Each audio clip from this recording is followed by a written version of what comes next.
The Game of Life and How to Play It by Florence Scovel Shinn. Chapter 1. The Game. Most people consider life a battle, but it is not a battle, it is a game. It is a game, however, which cannot be played successfully without the knowledge of spiritual law. And the Old and the New Testaments give the rules of the game with wonderful clearness. Jesus Christ taught that it was a great game of giving and receiving. Whatsoever a man soweth, that shall he also reap. This means that whatever man sends out in word or deed will return to him. What he gives, he will receive. If he gives hate, he will receive hate. If he gives love, he will receive love. If he gives criticism, he will receive criticism.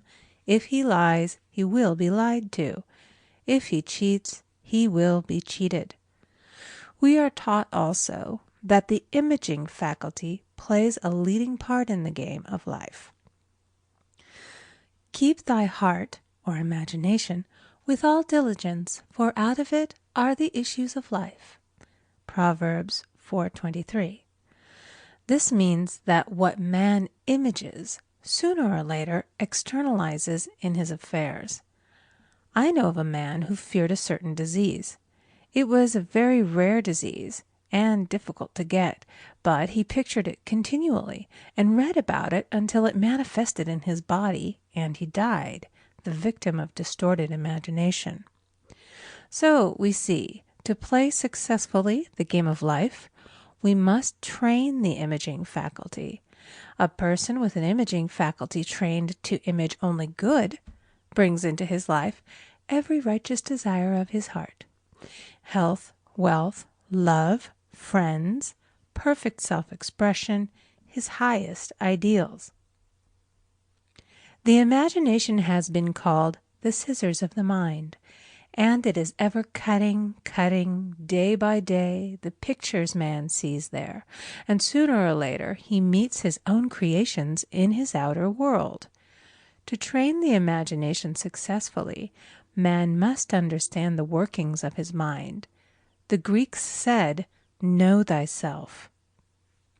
There are three departments of the mind: the subconscious, conscious, and superconscious.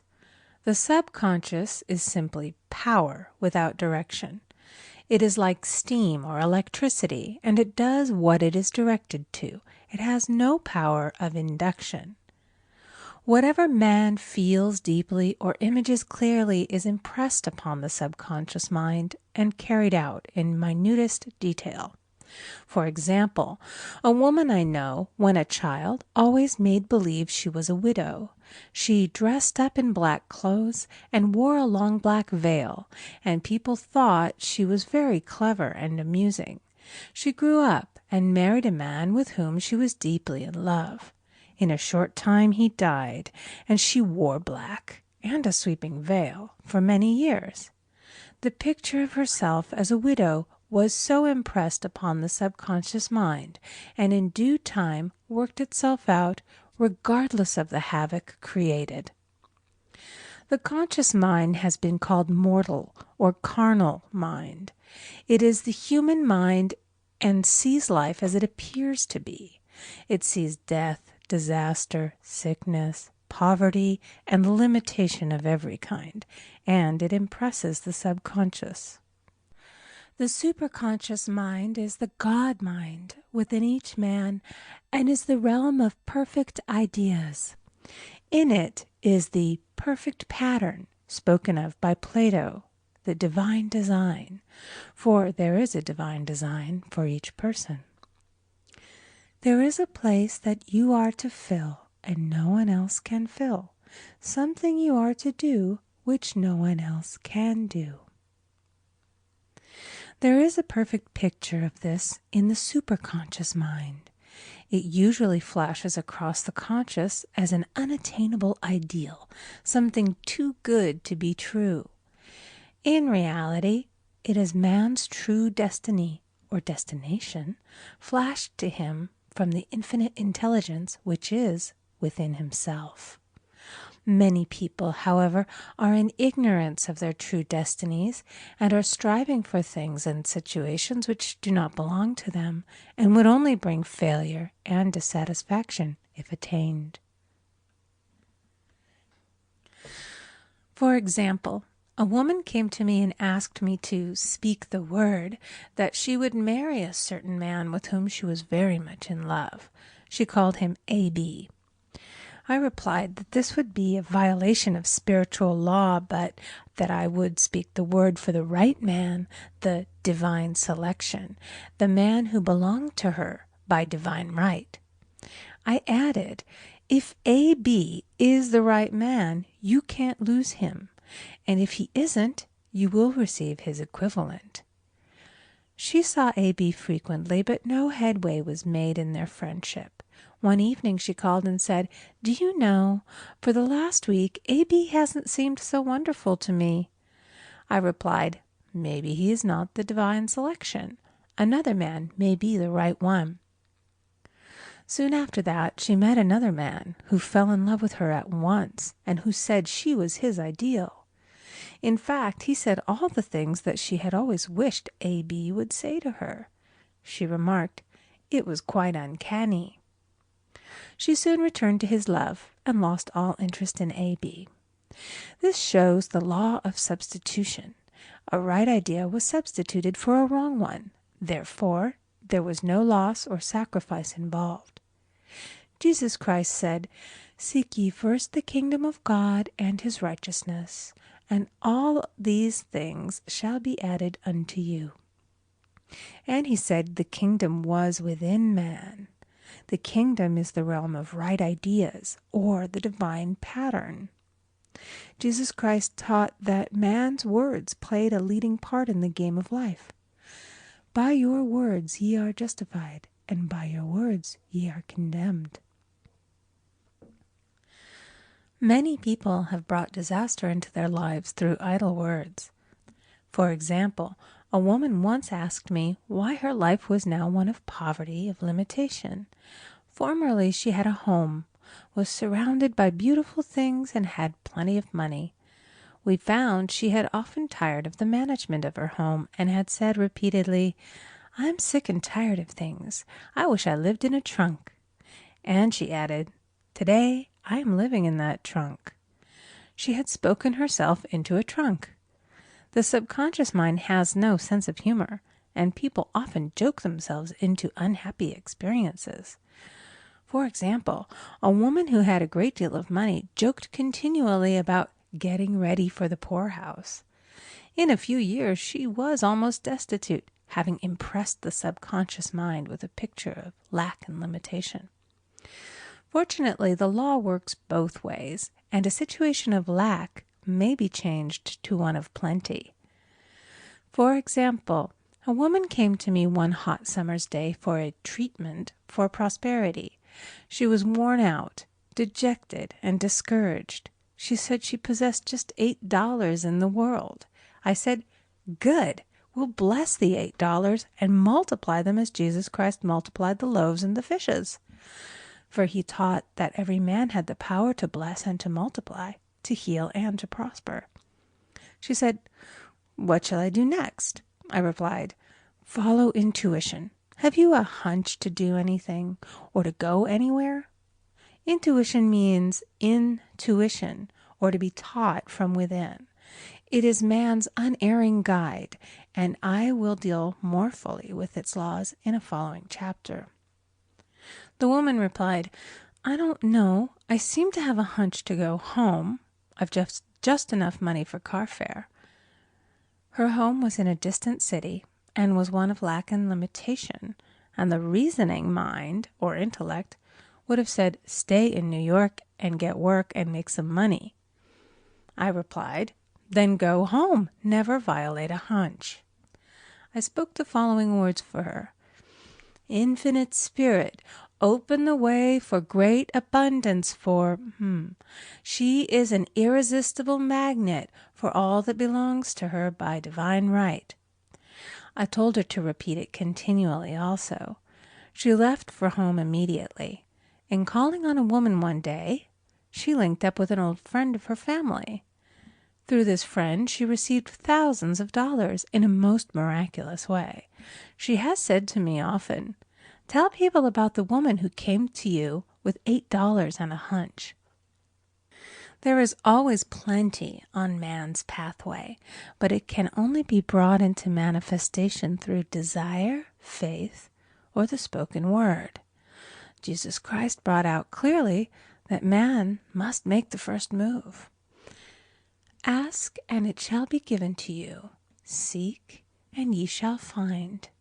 Knock, and it shall be opened unto you. Matthew 7:7. In the Scriptures we read, "Concerning the works of my hands, command ye me." Infinite intelligence, God, is ever ready to carry out man's smallest or greatest demands. Every desire, uttered or unexpressed, is a demand. We are often startled by having a wish suddenly fulfilled. For example, one Easter, having seen many beautiful rose trees in the florist's windows, I wished I would receive one, and for an instant saw it mentally being carried in the door. Easter came, and with it a beautiful rose tree. I thanked my friend the following day and told her it was just what I had wanted. She replied, "I didn't send you a rose tree. I sent you lilies." The man had mixed the order and sent me a rose tree simply because I had started the law in action, and I had to have a rose tree. Nothing stands between man and his highest ideals and every desire of his heart but doubt and fear. When man can wish without worrying, every desire will be instantly fulfilled. I will explain more fully in a following chapter the scientific reason for this and how fear must be erased from the consciousness. It is man's only enemy. Fear of lack, fear of failure, fear of sickness, fear of loss, and a feeling of insecurity on some plane. Jesus Christ said, "Why are ye fearful, O ye of little faith?" Matthew 8:26. So we can see we must substitute faith for fear is only inverted faith. It is faith in evil instead of good. The object of the game of life is to see clearly one's good and to obliterate all mental pictures of evil. This must be done by impressing the subconscious mind with a realization of good. A very brilliant man who has attained great success told me he had suddenly erased all fear from his consciousness by reading a sign which hung in a room. He saw printed in large letters this statement: "Why worry? It will probably never happen." These words were stamped indelibly upon his subconscious mind, and he now has a firm conviction that only good can come into his life, and therefore only good can manifest. In the following chapter, I will deal with the different methods of impressing the subconscious mind. It is man's faithful servant, but one must be careful to give it the right orders. Man has ever a silent listener at his side, his subconscious mind. Every thought, every word is impressed upon it and carried out in amazing detail. It is like a singer making a record on the sensitive disc of the phonographic plate. Every note and tone of the singer's voice is registered. If he coughs or hesitates, it is registered also. So let us break all the old bad records in the subconscious mind, the records of our lives which we do not wish to keep, and make new and beautiful ones. Speak these words aloud with power and conviction. I now smash and demolish by my spoken word every untrue record in my subconscious mind. They shall return to the dust heap of their native nothingness, for they came from my own vain imaginings. I now make my perfect records through the Christ within, the records of health, wealth, love, and perfect self-expression. This is the square of life, the game completed. In the following chapters, I will show how man can change his conditions by changing his words. Any man who does not know the power of the word is behind the times. Death and life are in the power of the tongue. Proverbs 18:21. End of Chapter 1. Chapter 2. The Law of Prosperity. Yea, the Almighty shall be thy defense, and thou shalt have plenty of silver. One of the greatest messages given to the race through the Scriptures is that God is man's supply, and that man can release through his spoken word all that belongs to him by divine right. He must, however, have perfect faith in his spoken word. Isaiah said, "My word shall not return unto me void, but shall accomplish that whereunto it is sent." We know now that words and thoughts are a tremendous vibratory force, ever molding man's body and affairs. A woman came to me in great distress and said she was to be sued on the 15th of the month for $3,000. She knew no way of getting the money and was in despair. I told her that God was her supply, and that there is a supply for every demand. So I spoke the word. I gave thanks that the woman would receive $3,000 at the right time in the right way. I told her she must have perfect faith and act her perfect faith. The 15th came, but no money had materialized. She called me on the phone and asked what she was to do. I replied, "It is Saturday, so they won't sue you today. Your part is to act rich, thereby showing perfect faith that you will receive it by Monday." She asked me to lunch with her to keep her courage. When I joined her at a restaurant, I said, "This is no time to economize. Order an expensive luncheon and act as if you have already received the $3,000. All things whatsoever ye ask in prayer, believing ye shall receive." You must act as if you had already received.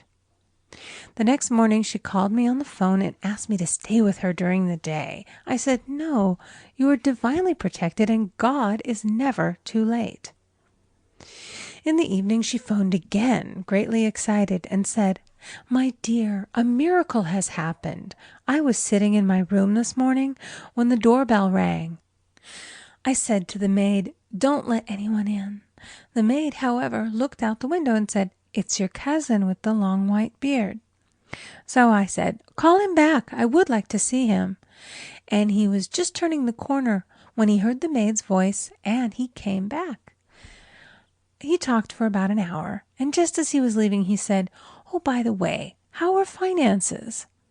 I told him I needed the money, and he said, 'Why, my dear, I will give you $3,000 the first of the month.' I didn't like to tell him that I was going to be sued. What shall I do? I won't receive it till the first of the month, and I must have it tomorrow. I said, 'I'll keep on treating.' I said, 'Spirit is never too late. I give thanks that she has received the money on the invisible plane and that it manifests on time.' The next morning her cousin called her up and said, 'Come to my office this morning and I will give you the money.' That afternoon she had $3,000 to her credit in the bank and wrote checks as rapidly as her excitement would permit. If one asks for success and prepares for failure, he will get the situation he has prepared for. For example, a man came to me asking me to speak the word that a certain debt would be wiped out. I found he spent his time planning what he would say to the man when he did not pay his bill, therefore neutralizing my words. He should have seen himself paying the debt. We have a wonderful illustration of this in the Bible, relating to the 3 kings who were in the desert, without water for their men and horses. They consulted the prophet Elisha, who gave them this astonishing message.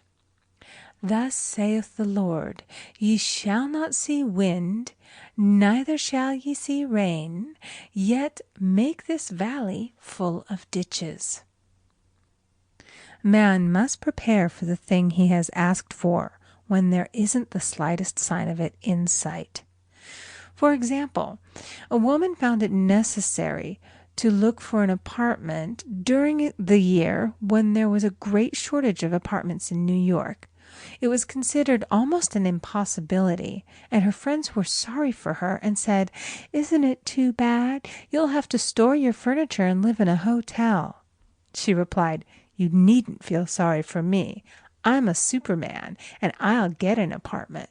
She spoke the words, "Infinite Spirit, open the way for the right apartment." She knew there was a supply for every demand, and that she was unconditioned, working on the spiritual plane, and that one with God is a majority.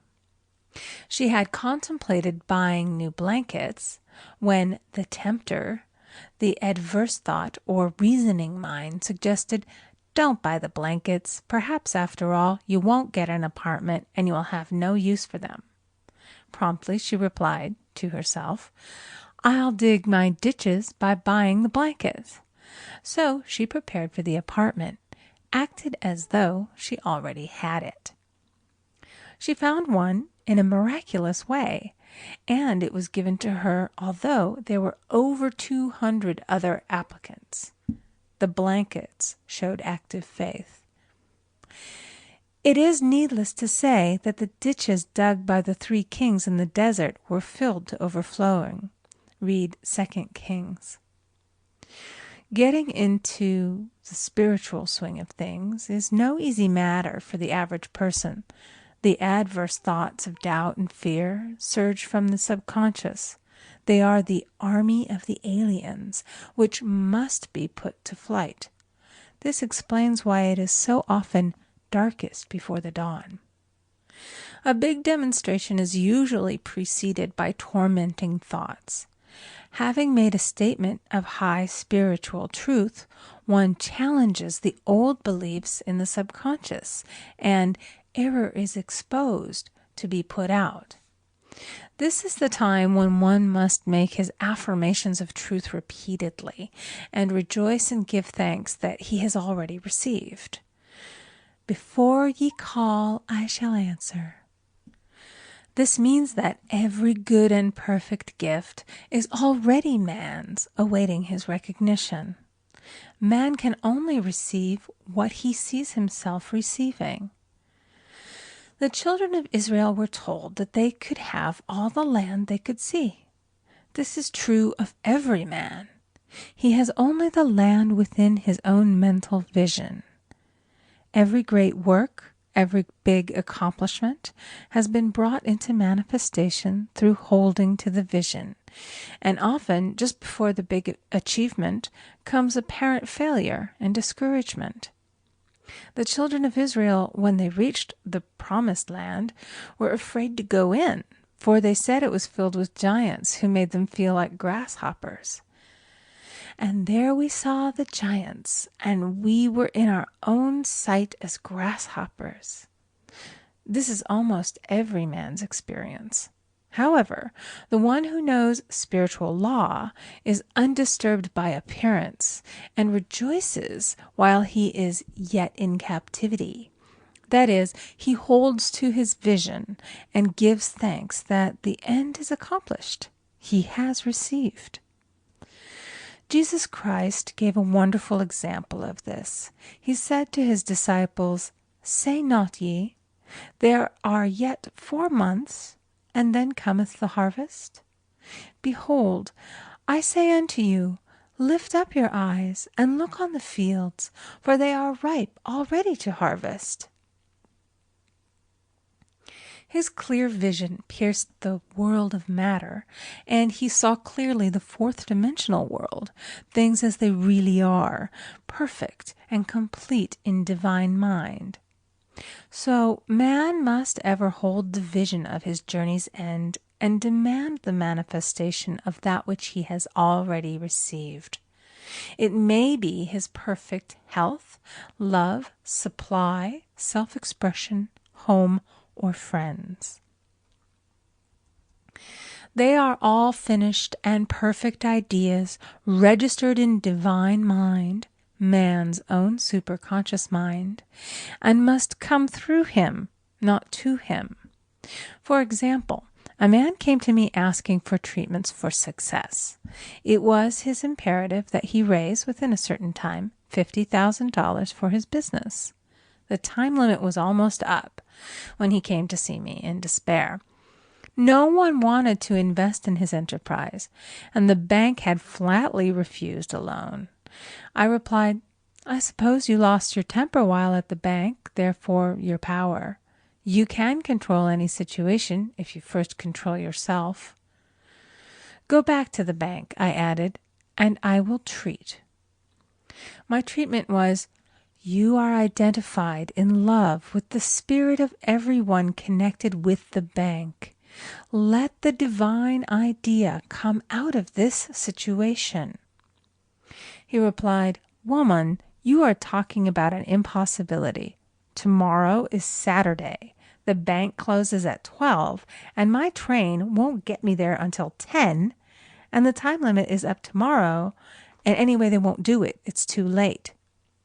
I replied, "God doesn't need any time and is never too late. With him, all things are possible." I added, "I don't know anything about business, but I know all about God." He replied, "It all sounds fine when I sit here listening to you, but when I go out, it's terrible." He lived in a distant city, and I did not hear from him for a week. Then came a letter. It read, "You were right. I raised the money, and I will never again doubt the truth of all that you have told me." I saw him a few weeks later, and I said, "What happened? You evidently had plenty of time after all." He replied, "My train was late, and I got there just 15 minutes to 12. I walked into the bank quietly, and I said, 'I have come for the loan,' and they gave it to me without a question." It was the last 15 minutes of the time allotted to him, and Infinite Spirit was not too late. In this instance, the man could never have demonstrated alone. He needed someone to help him hold the vision. This is what one man can do for another. Jesus Christ knew the truth of this when he said, "If two of you shall agree on earth as touching anything that they shall ask, it shall be done for them of my Father which is in heaven." One gets too close to his own affairs and becomes doubtful and fearful. The friend or healer sees clearly the success, health, or prosperity and never wavers because he is not close to the situation. It is much easier to demonstrate for someone else than for oneself, so a person should not hesitate to ask for help if he feels himself wavering. A keen observer of life once said, "No man can fail if some one person sees him successful." Such is the power of the vision, and many a great man has owed his success to a wife or a sister or a friend who believed in him and held without wavering to the perfect pattern. End of Chapter 2. Chapter 3. The Power of the Word. By thy words thou shalt be justified, and by thy words thou shalt be condemned.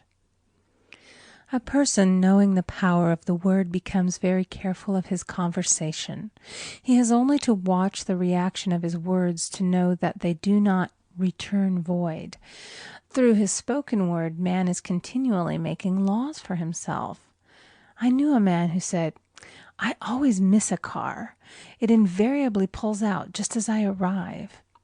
His daughter said, "I always catch a car. It's sure to come just as I get there." This occurred for years. Each had made a separate law for himself, one of failure, one of success. This is the psychology of superstitions. The horseshoe or rabbit's foot contains no power, but man's spoken word and belief that it will bring him good luck creates expectancy in the subconscious mind and attracts a lucky situation.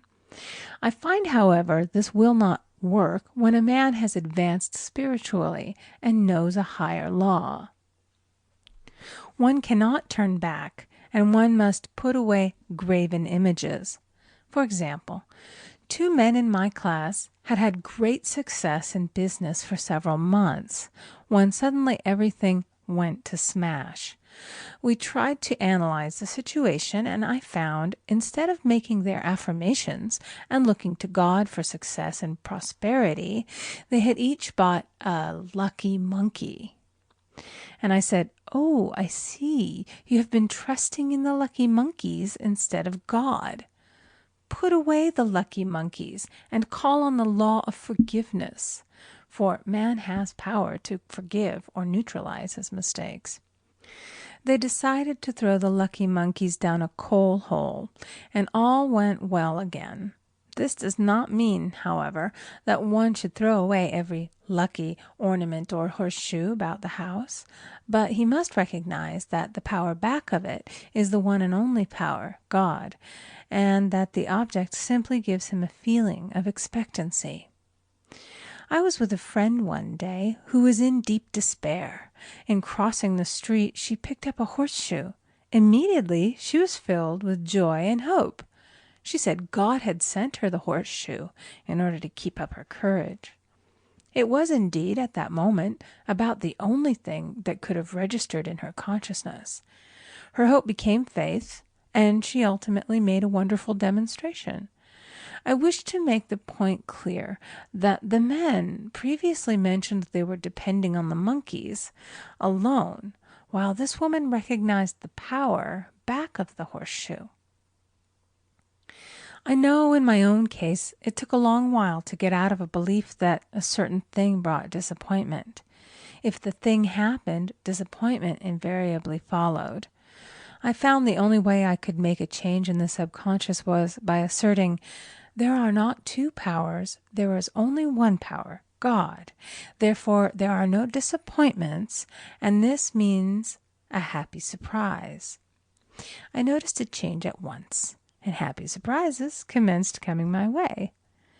I have a friend who said nothing could induce her to walk under a ladder. I said, if you are afraid, you are giving into a belief in 2 powers, good and evil, instead of one. As God is absolute, there can be no opposing power unless man makes the false of evil for himself. To show you believe in only one power, God, and that there is no power or reality in evil, walk under the next ladder you see. Soon after, she went to her bank. She wished to open her box in the safety deposit vault, and there stood a ladder on her pathway. It was impossible to reach the box without passing under the ladder. She quailed with fear and turned back. She could not face the lion on her pathway. However, when she reached the street, my words rang in her ears, and she decided to turn and walk under it. It was a big moment in her life, for ladders had held her in bondage for years. She retraced her steps to the vault, and the ladder was no longer there. This so often happens. If one is willing to do a thing that he is afraid to do, he does not have to. It is the law of nonresistance, which is so little understood. Someone has said that courage contains genius and magic. Face a situation fearlessly, and there is no situation to face. It falls away of its own weight. The explanation is that fear attracted the ladder on the woman's pathway, and fearlessness removed it. Thus, the invisible forces are ever working for the man who is always pulling the strings himself, though he does not know it. Owing to the vibratory power of words, whatever man voices, he begins to attract. People who continually speak of disease invariably attract it. After man knows the truth, he cannot be too careful of his words. For example, I have a friend who often says on the phone, "Do come to see me and have a fine old-fashioned chat." This old-fashioned chat means an hour of about 500 to 1,000 destructive words, the principal topics being loss, lack, failure, and sickness. I reply, "No, thank you. I've had enough old-fashioned chats in my life. They are too expensive, but I will be glad to have a new-fashioned chat and talk about what we want, not what we don't want." There is an old saying that man only dares to use his words for three purposes: to heal, bless, or prosper. What man says of others will be said of him, and what he wishes for another he is wishing for himself. Curses like chickens come home to roost. If a man wishes someone bad luck, he is sure to attract bad luck himself. If he wishes to aid someone to success, he is wishing and aiding himself to success. The body may be renewed and transformed through the spoken word and clear vision, and disease be completely wiped out of the consciousness.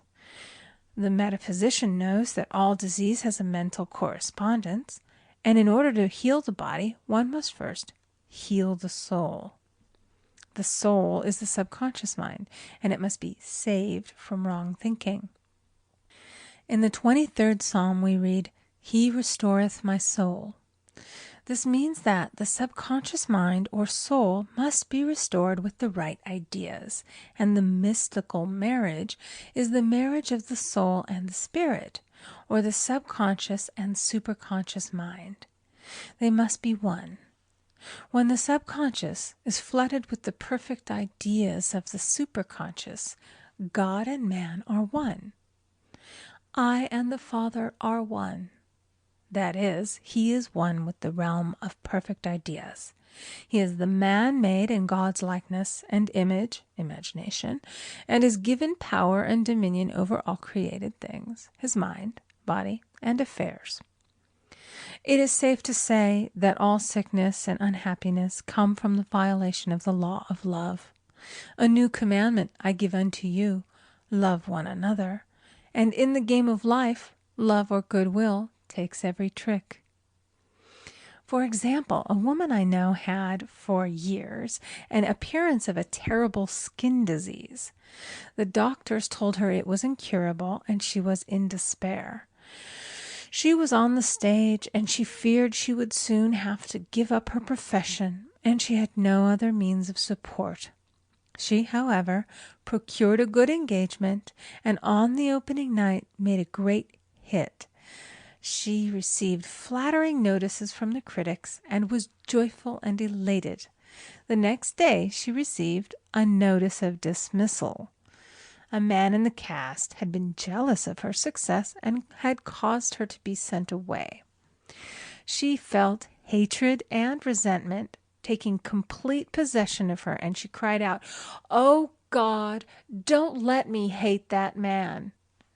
That night she worked for hours in the silence. She said, "I soon came into very deep silence. I seemed to be at peace with myself, with the man, and with the whole world. I continued this for 2 following nights, and on the 3rd day I found I was healed completely of the skin disease."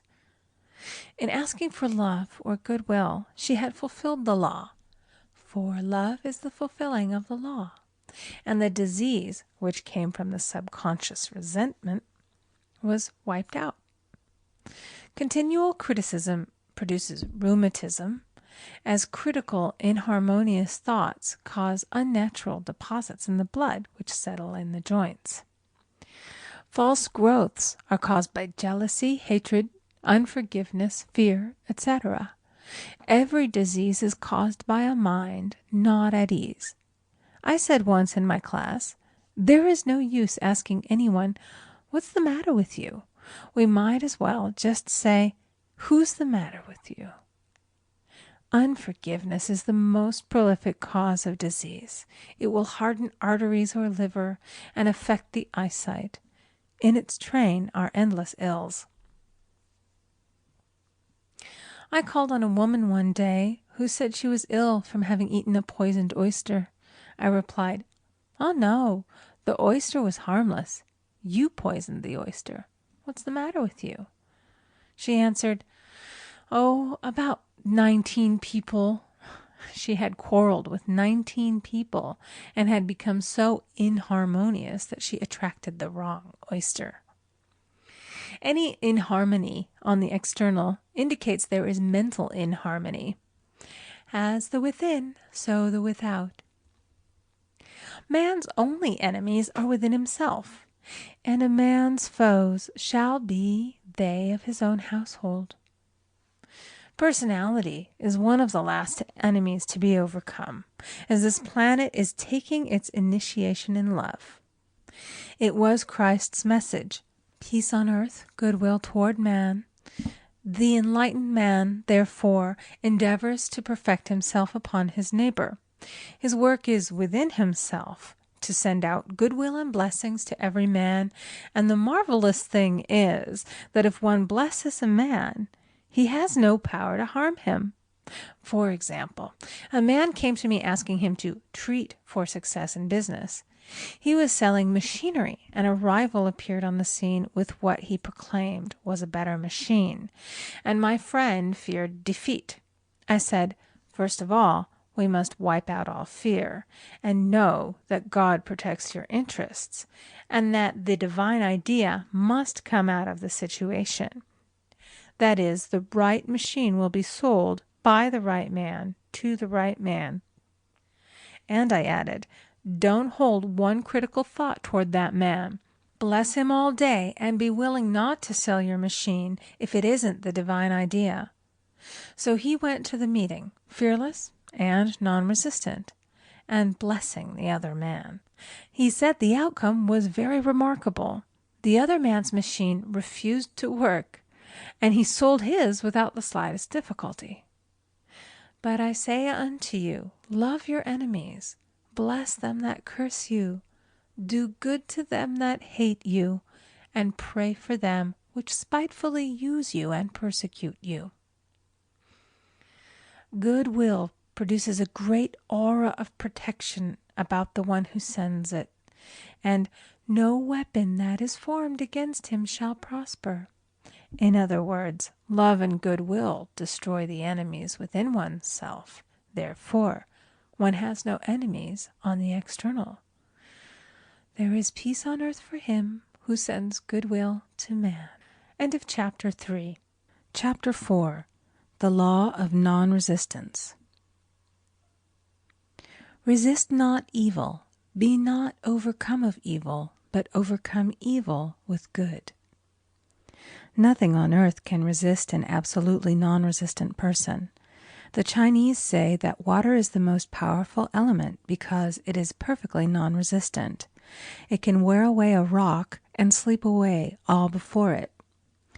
Jesus Christ said, "Resist not evil," for he knew in reality there is no evil, therefore nothing to resist. Evil has come of man's vain imagination, or a belief in two powers, good and evil. There is an old legend that Adam and Eve ate of Maya, the tree of illusion, and saw two powers instead of one power, God. Therefore, evil is a false law man has made for himself through psychoma, or soul sleep. Soul sleep means that man's soul has been hypnotized by the race belief of sin, sickness, and death, etc., which is carnal or mortal thought, and his affairs have outpictured his illusions. We have read in a preceding chapter that man's soul is his subconscious mind, and whatever he feels deeply, good or bad, is outpictured by that faithful servant. His body and affairs show forth what he has been picturing. The sick man has pictured sickness, the poor man poverty, the rich man wealth. Young people often say, "Why does a little child attract illness?" when it is too young to even know what it means. I answer that children are sensitive and receptive to the thoughts of others about them, and often outpicture the fears of their parents. I heard a metaphysician once say, "If you do not run your subconscious mind yourself, someone else will run it for you." Mothers often, unconsciously, attract illness and disaster to their children by continually holding them in thoughts of fear and watching for symptoms. For example, a friend asked a woman if her little girl had had the measles. She replied promptly, "Not yet." This implied that she was expecting the illness and therefore preparing the way for what she did not want for herself and child. However, the man who is centered and established in his right thinking, the man who sends out only goodwill to his fellow man, and who is without fear, cannot be touched or influenced by the negative thoughts of others. In fact, he could then receive only good thoughts, as he himself sends forth only good thoughts. Resistance is hell, for it places man in a state of torment. A metaphysician once gave me a wonderful recipe for taking every trick in the game of life. It is the acme of non-resistance. He gave it in this way. At one time in my life, I baptized children, and of course they had many names. Now I no longer baptize children, but I baptize events. But I give every event the same name. If I have a failure, I baptize it success, in the name of the Father and of the Son and of the Holy Ghost. In this we see the great law of transmutation, founded on non-resistance. Through his spoken word, every failure was transmuted into success. For example, a woman who required money, who knew the spiritual law of opulence, was thrown continually in a business way with a man who made her feel very poor. He talked lack and limitation, and she commenced to catch his poverty thoughts. So she disliked him and blamed him for her failure. She knew in order to demonstrate her supply, she must first feel that she had received. A feeling of opulence must precede its manifestation. It dawned upon her one day that she was resisting the situation and seeing two powers instead of one. So she blessed the man and baptized the situation. "Success," she affirmed. "As there is only one power, God, this man is here for my good and my prosperity," just what he did not seem to be there for. Soon after that she met, through this man, a woman who gave her, for a service rendered, several $1,000s, and the man moved to a distant city and faded harmoniously from her life. Make the statement, "Every man is a golden link in the chain of my good," for all men are God in manifestation, awaiting the opportunity given by man himself to serve the divine plan of his life. Bless your enemy, and you rob him of his ammunition. His arrows will be transmuted into blessings. This law is true of nations as well as individuals. Bless a nation, send love and goodwill to every inhabitant, and it is robbed of its power to harm. Man can only get the right idea of non-resistance through spiritual understanding.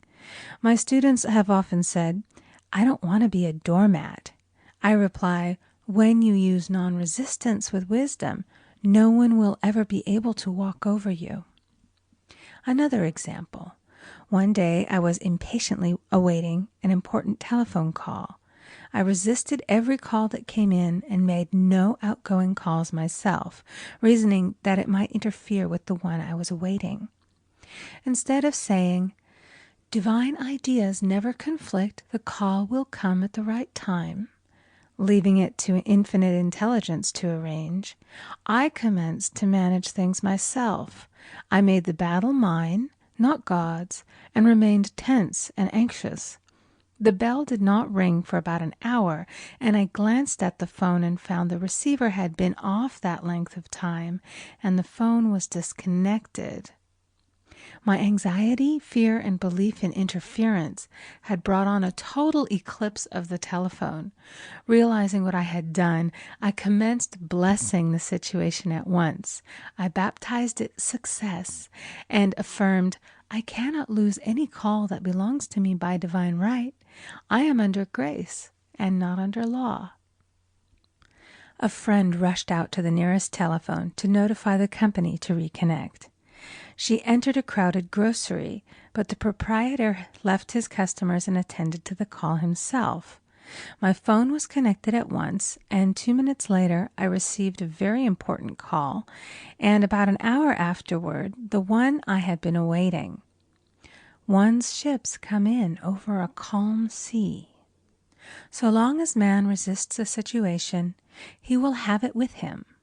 If he runs away from it, it will run after him.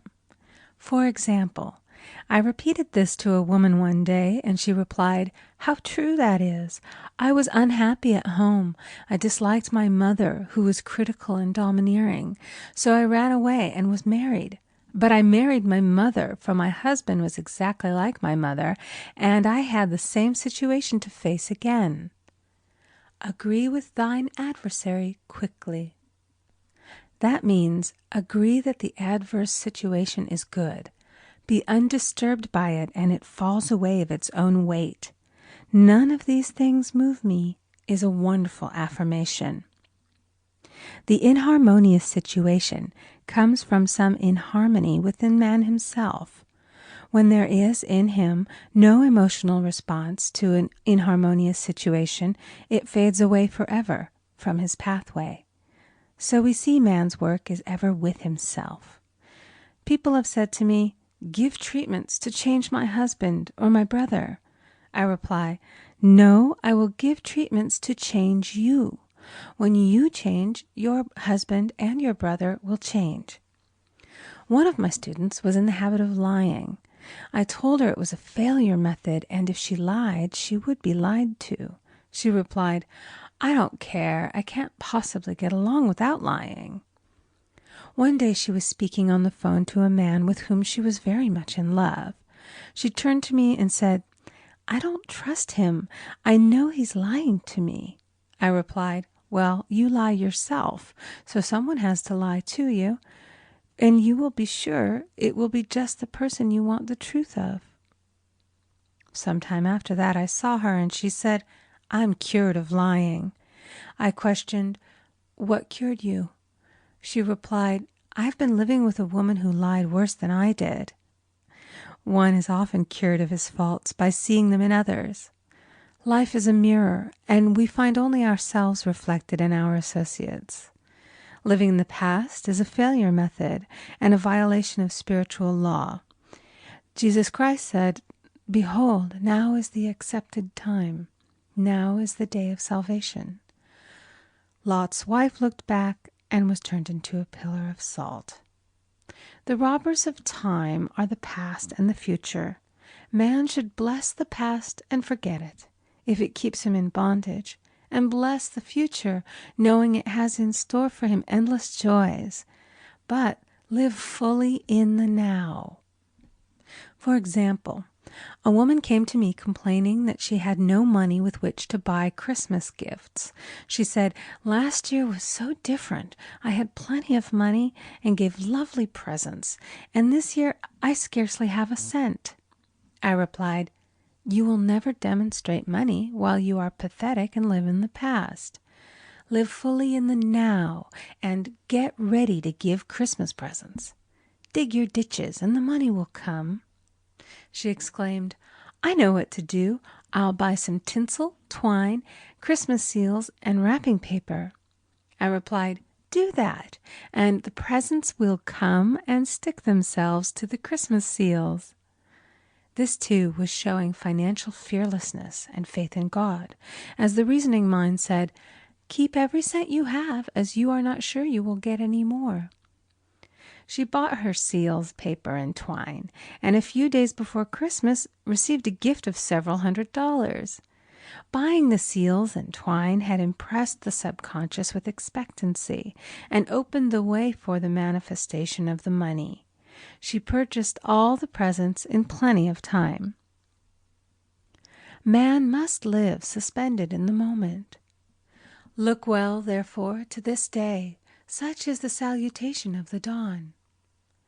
He must be spiritually alert, ever waiting his leads, taking advantage of every opportunity. One day I said continually, silently, "Infinite Spirit, don't let me miss a trick." And something very important was told to me that evening. It is most necessary to begin the day with the right words. Make an affirmation immediately upon waking. For example, "Thy will be done this day. Today is a day of completion. I give thanks for this perfect day. Miracle shall follow miracle, and wonders shall never cease." Make this a habit, and one will see wonders and miracles come into his life. One morning I picked up a book and read, "Look with wonder at that which is before you." It seemed to be my message for the day, so I repeated it again and again. Look with wonder at that which is before you. At about noon, a large sum of money was given to me, which I had been desiring for a certain purpose. In the following chapter, I will give affirmations that I have found most effective. However, one should never use an affirmation unless it is absolutely satisfying and convincing to his own consciousness. And often an affirmative is changed to suit different people. For example, the following has brought success to many. I have a wonderful work in a wonderful way. I give wonderful service for wonderful pay. I gave the first 2 lines to one of my students, and she added the last 2. It made a most powerful statement, as there should always be perfect payment for perfect service, and a rhyme sinks easily into the subconscious. She went about singing it aloud, and soon did receive wonderful work in a wonderful way, and gave wonderful service for wonderful pay. Another student, a businessman, took it and changed the word to business. He repeated, "I have a wonderful business in a wonderful way, and I give wonderful service for wonderful pay." That afternoon he made a $41,000 deal, though there had been no activity in his affairs for months. Every affirmation must be carefully worded and completely cover the ground. For example, I knew a woman who was in great need and made a demand for work. She received a great deal of work, but was never paid anything. She now knows to add wonderful service for wonderful pay. It is man's divine right to have plenty, more than enough. His barns should be full, and his cup should flow over. This is God's idea for man, and when man breaks down the barriers of lack in his own consciousness, the golden age will be his, and every righteous desire of his heart fulfilled. End of chapter 4. Recording by Amy Conger.